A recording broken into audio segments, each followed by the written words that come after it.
એના માટે તમને બોલાયા છે અને રાતના 3 વાગે બ્રહ્મ મુહૂર્તમાં જ્યારે તમને બોલાયા છે ત્યારે ગુજરાત સરકારે બજાર કિંમતના 50%ના ભાવથી આપણા સમાજને શૈક્ષણિક હેતુ માટે જમીન આપી છે। એના માટે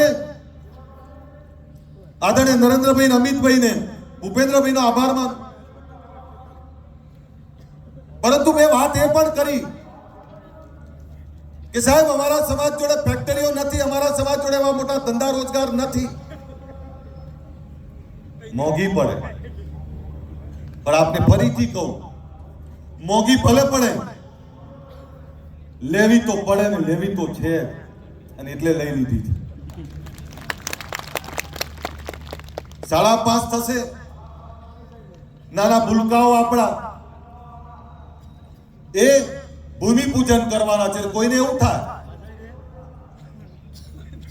કે આ 10 વર્ષથી નાના 11 બાળકો એમની જોડે ભૂમિ પૂજન કેમ કરાવે છે,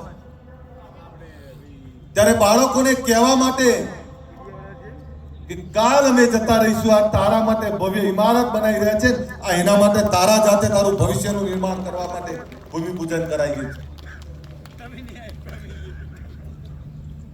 સાહેબ, એક એવું સરસ્વતી ધામ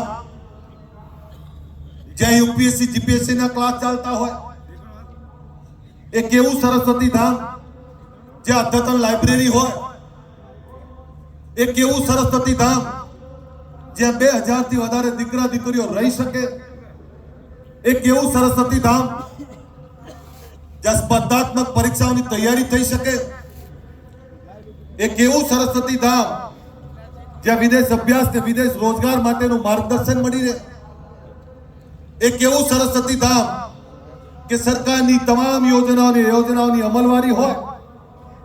એક એવા સરસ્વતી ધામની વાત કરું છું જે સરસ્વતી ધામમાં આ સમાજની દિશા નક્કી થાય અને સમાજના બાળકોના ભવિષ્યની ચિંતા થાય।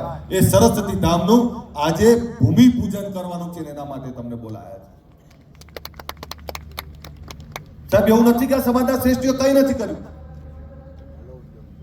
આ ગુજરાતમાં 50 થી વધારે સંસ્થાઓ ચાલે છે,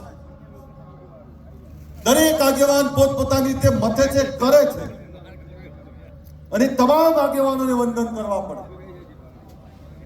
પરંતુ એક સંસ્થા કે 50 સંસ્થાઓથી કંઈ નહીં થાય। આપણે તાલુકે ને જિલ્લે આવી સંસ્થા ઊભી કરવી પડે। સાહેબ, અભિનંદન આપવા પડે પાટીદાર સમાજ, કેટલી બધી સંસ્થાઓ બનાવી એમને।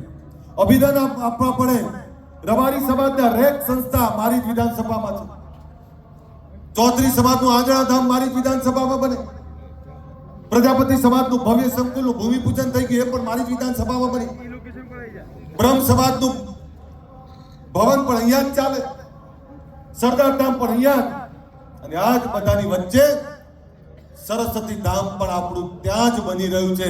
એટલે મને ભરોસો છે કે હવે આપણાને કોઈ નહીં રોકી શકે।